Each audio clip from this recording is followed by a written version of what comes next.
Hello students. Doctor Devraj Singh public school की online class में मैं अंजू श्रीवास्तव, आपकी हिंदी टीचर, एक बार फिर से आपका स्वागत करती हूँ। ये वीडियो क्लास 7th के लिए है। आज हम पढ़ेंगे पार्ट 3, तारों की दुनिया का अंतिम भाग। पिछली बार मैं किसी कारणवश वीडियो नहीं दे पाई थी, इसलिए आज बचे हुए पार्ट को हम एक साथ पढ़ेंगे और इसे पढ़कर समाप्त करेंगे। पिछले वीडियो में हमने पार्ट के पहले हिस्से को पढ़ा था, जिसमें हमने समझा था कि किस प्रकार तारों की अपनी एक अलग दुनिया होती है। उन्हें देखकर लगता है कि वो बहुत दूर हैं, लेकिन उनकी चमक बहुत कमज़ोर है, जबकि ऐसा नहीं होता है। तारे आकार में भी बड़े होते हैं। वो हमें छोटे इसलिए दिखते हैं क्योंकि वो धरती से बहुत अधिक दूर हैं। साथ ही उनकी अपनी चमक होती है। उसमें हमने ध्रुव तारे के बारे में भी पढ़ा था। ध्रुव तारों से जुड़ी एक लोक कथा थी कि वो ध्रुव एक राजा के पुत्र थे, जिन राजा का नाम उत्तानपाद था, और ध्रुव की माता का नाम सुनीति था, और उनकी एक सौतेली माता भी थी, सुरुचि। तो सुरुचि ने जब उनको अपने पिता की गोद में नहीं बैठने दिया, तो ध्रुव की माता सुनीति ने कहा कि तुम भगवान विष्णु की तपस्या करो, वो अगर चाहें तो तुम्हें कहीं पर भी नाम दिला सकते हैं, पहचान दिला सकते हैं। ऐसा माना जाता है कि ध्रुव, जो कि छोटे से बालक थे, उन्होंने वन में जाकर कठोर तपस्या की, और उससे प्रसन्न होकर भगवान विष्णु ने उन्हें सदैव आसमान में अटल रहने का आशीर्वाद दिया, और उसी ध्रुव नामक बालक को आज हम आसमान में ध्रुव तारे के नाम से जानते हैं। लेकिन ऐसी लोक कथाओं की मान्यता तभी तक होती है जब तक विज्ञान उसके बारे में नहीं पता लगा लेता।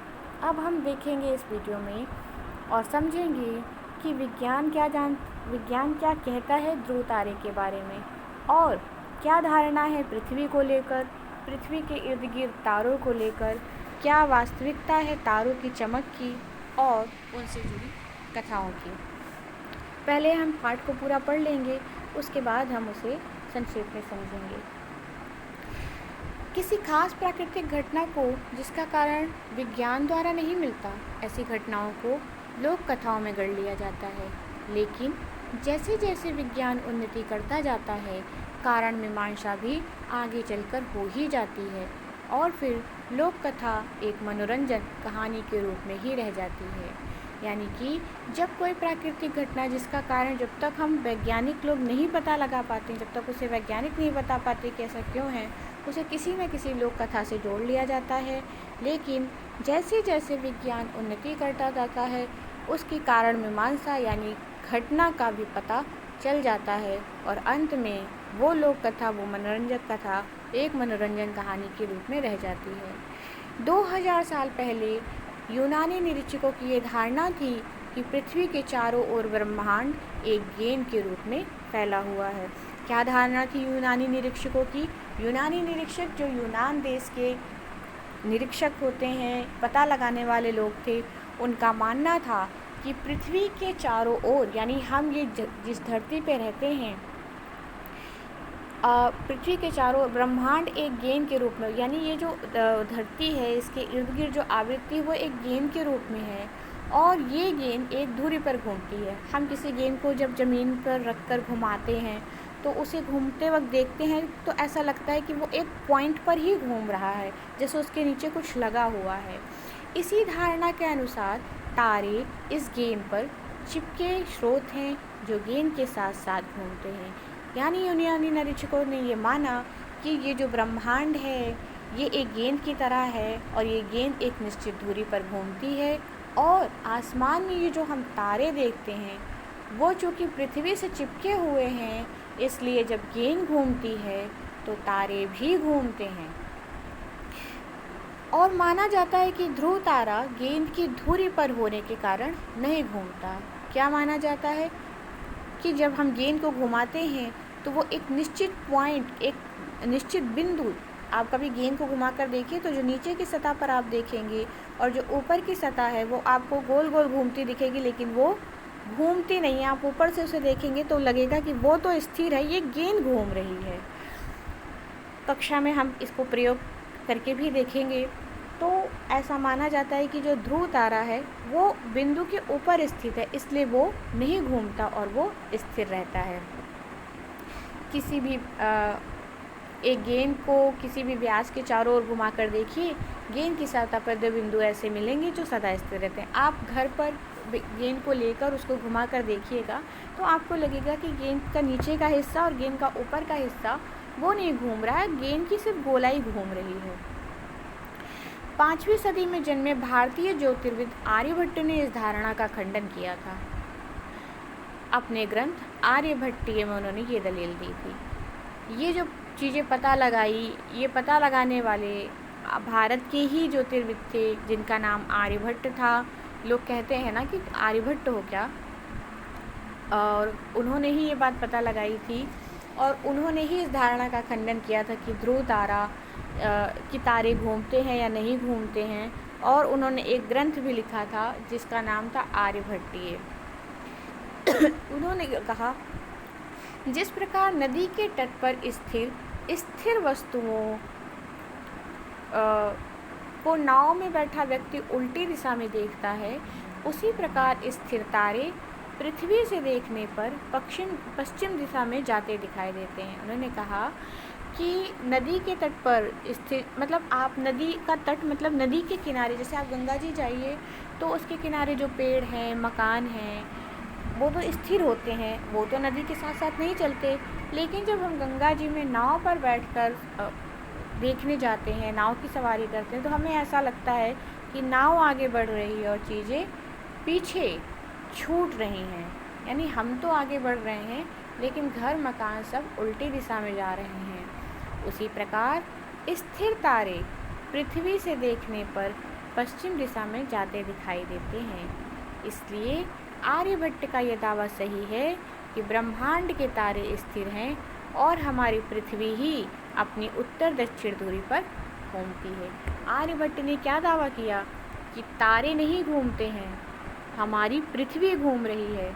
यानी जिस बॉल को आप घुमा रहे हैं उस बॉल पे जो तारे चिपके हुए हैं, मान लीजिए आपने एक बॉल लिया, उस पे कुछ चीज़ें चिपका दी, तो वो तारे नहीं घूम रहे हैं, घूम कौन रहा है, बॉल घूम रही है। और बॉल के घूमने की वजह से वो तारे भी हमें घूमते हुए नज़र आते हैं। लेकिन जब आप बॉल को रोकेंगे तो आप पाएंगे कि जिस तारे को आपने जहाँ चिपकाया हुआ होता वो वहीं पर है, क्योंकि अगर वो भी घूमता बॉल के साथ साथ तो वो भी अपनी जगह बदलता, लेकिन ऐसा नहीं है। लेकिन तत्कालीन एवं आर्यभट्ट के बाद के विद्वानों ने सही दलील का समर्थन नहीं किया और दुर्भाग्य से इस विचारधारा को 10 शताब्दियों तक उपेक्षित रहना पड़ा। लेकिन हुआ ये कि विद्वान जो आर्यभट्ट थे और उनके बाद के जो विद्वान थे, उन्होंने इस बात को नहीं माना कि तारे नहीं घूमते हैं, कि केवल पृथ्वी घूमती है। और इस वजह से 10 शताब्दी यानी कि कई सौ साल, 10,000 साल तक इस बात को उपेक्षित यानी कि उस बात को सम्मान नहीं दिया गया। 16वीं सदी में कोपरनिकस के विचारों का प्रभाव जैसे जैसे बढ़ने लगा, वैसे वैसे स्थिर पृथ्वी की कल्पना दोलायमान होती गई। दोलायमान का मतलब मानी जाने लगी। आर्यभट्ट किस सदी के थे? 5वीं सदी के। यूनानी निरीक्षकों की धारणा कब की थी? 2000 साल पहले की। यूनानी निरीक्षक क्या मानते थे कि पृथ्वी एक धुरी पर घूमती है, पृथ्वी एक गेंद जैसी है जो एक धुरी पर घूमती है और तारे उस पर चिपके हुए हैं। आर्यभट्ट का क्या मानना था? उनका भी मानना यही था कि तारे नहीं घूम रहे हैं, पृथ्वी घूम रही है और पृथ्वी के घूमने की वजह से हमें तारे घूमते नज़र आते हैं। लेकिन 16वीं सदी में जब कोपरनिकस आए और उन्होंने इस विचारधारा का पुनः समर्थन किया तो दोबारा से ये बात मानी जाने लगी कि हाँ, तारे नहीं घूमते, पृथ्वी घूम रही है।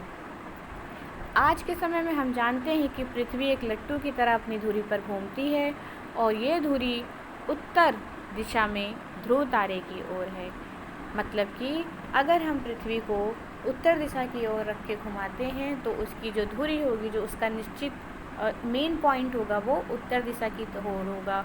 और चूँकि मेन पॉइंट उत्तर दिशा की ओर है, इसलिए उस तरफ जो तारा है वो घूमता हुआ नहीं प्रतीत होगा, वो स्थिर प्रतीत होगा। हाँ, इस लट्टू के उदाहरण में एक और तथ्य भी छिपा है।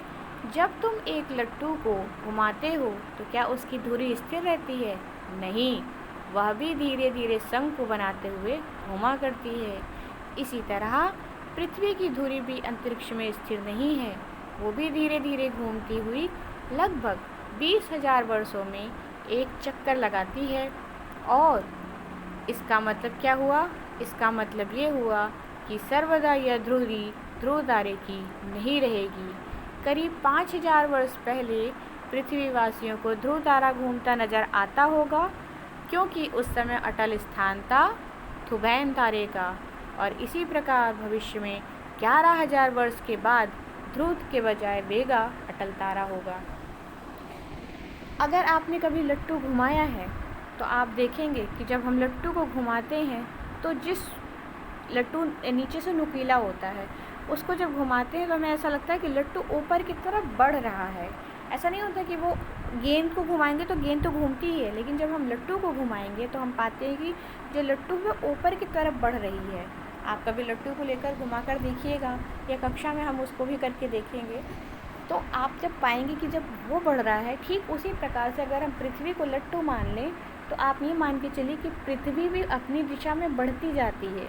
और जब पृथ्वी अपनी दिशा में बढ़ती जा रही है तो उसका जो मुख्य स्थान है, जो निश्चित ध्रुव है, धुरी है, वो भी बढ़ेगी। और बढ़ते बढ़ते बढ़ते बढ़ते जो धुरी आज ध्रुव तारे की है वो कभी किसी और तारे की रही होगी और भविष्य में किसी और तारे की होगी। ऐसा माना जाता है कि 5,000 साल पहले ध्रुव तारा घूमता हुआ नजर आता रहा होगा, क्योंकि तब ये स्थान थुबैन तारे का था और भविष्य में वेगा तारे का होगा। अब आगे का पार्ट देख लेते हैं। यदि हम आकाश के तारों को ध्यान से देखें और कई महीने अपने निरीक्षणों को जारी रखें तो हमें एक और बात दिखाई देगी। वो ये कि सामान्यतः हर तारा अपने पड़ोसी तारों की पृष्ठभूमि में स्थिर दिखाई देगा। क्या दिखाई देगा? अगर आप रोज़ आसमान में जाइए और देखिए, हर तारे को देखिए, क्या कल जो तारा दिखाई दे रहा था वो आज भी वहाँ है? या आप ये देखिए कि एक तारे के बगल में जो दूसरा तारा है उसको देखकर आपको लगेगा कि ये स्थिर है। यानी तारों के पटल पर कुछ गिने अपवाद छोड़कर सभी तारे स्थिर रहते हैं। हमने क्या समझा कि तारे नहीं घूमते हैं। कौन घूम रहा है? पृथ्वी घूम रही है। इसलिए अगर समय समय पर तारे अपनी दिशा बदलते हुए दिखते हैं, आज आपने किसी तारे को उत्तर दिशा की ओर देखा या पश्चिम दिशा की ओर देखा है, हो सकता है कुछ महीने बाद उस तारे को आप दक्षिण दिशा में देखें और आपको लगे ये तो वही तारा है जो उस दिशा में चमक रहा था, आज दूसरी दिशा में चमक रहा है। तो तारे नहीं घूमते हैं। कौन घूम रहा है? हमारी पृथ्वी घूम रही है। और पृथ्वी के घूमने की वजह से हमें ऐसा लगता है कि तारे भी घूम रहे हैं। केवल पृथ्वी के घूमने के कारण यह तारापटल पूर्व से पश्चिम की ओर सरकता नजर आता है। क्यों नजर आता है? क्योंकि हमारी पृथ्वी घूम रही है। जो इन्हें गिने अपवाद हैं इन्हें ग्रह कहते हैं। यूनानी निरीक्षकों ने ग्रहों को प्लेनेट यानी घुमक्कड़ कहा, क्योंकि इन्हें इनकी गति में अनियमितता दिखाई दी। तारापटल पर या सूर्य की दिशा से तुलना करने पर ग्रह कभी आगे पीछे जाते दिखाई देते हैं। अगर हम इनकी गणना करें, जो तारे हमें घूमते हुए नज़र आते हैं, जो तारे हमें लगता है कि वो बदल रहे हैं, वो तारे नहीं होते, वो ग्रह होते हैं। पृथ्वी चक्कर लगाती है, ग्रह यानी सूर्य चंद्रमा चक्कर लगाता है, अन्य ग्रह चक्कर लगाते हैं, पृथ्वी चक्कर लगाती है। ग्रहों की विचित्र गति को देखकर सामान्य मानव ने यह धारणा बना ली कि इन ग्रहों में कुछ विशेष शक्ति होती है जिसके बल पर वो इधर उधर भटकते हैं, और इसी धारणा ने फलित ज्योतिष को प्रोत्साहित किया। यदि ग्रहों में कोई खास शक्ति है तो हो सकता है उसका प्रभाव मानव जीवन पर भी पड़ता हो।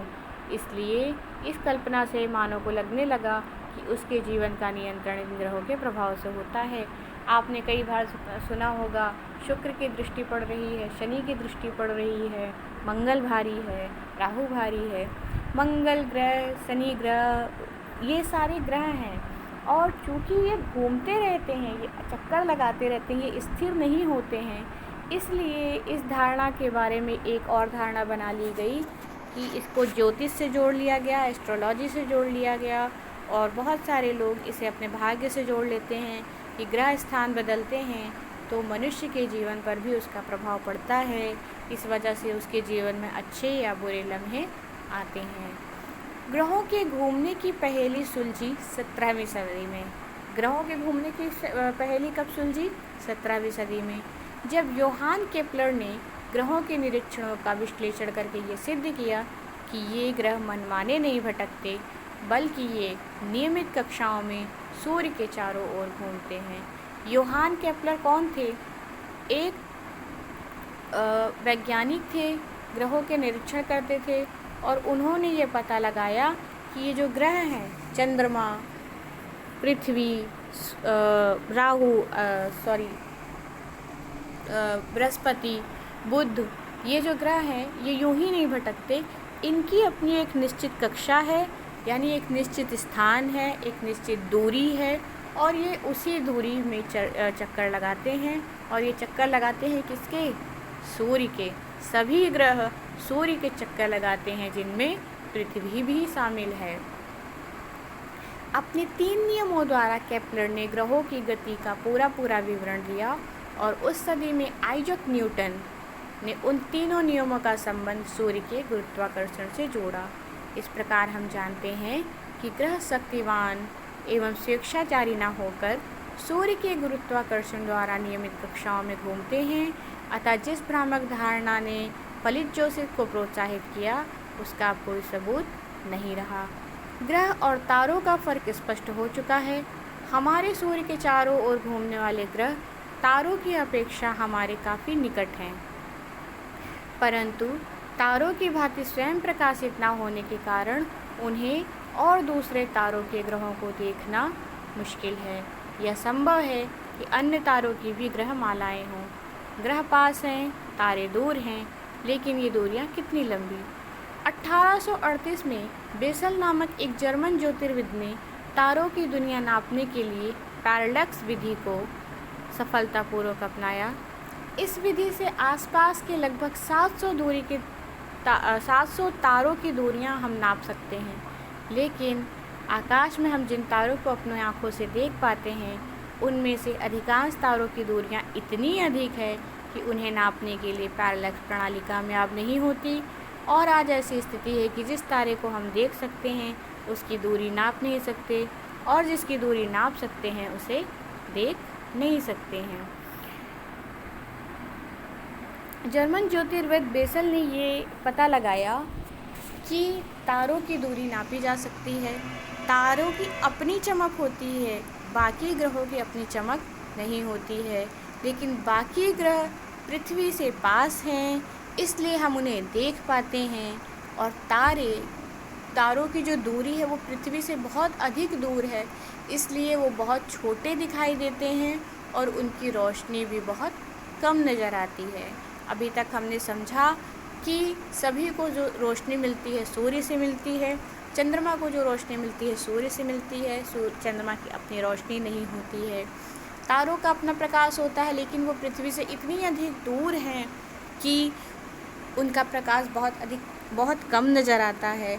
और दिन के समय ये तारे इसलिए छुप जाते हैं क्योंकि सूर्य का प्रकाश बहुत तेज़ होता है, इसलिए वो हमें नहीं दिखते हैं। तारों के नापने के लिए जो यंत्र बनाया गया, उससे भी हम कितनी दूरी नाप सकते हैं?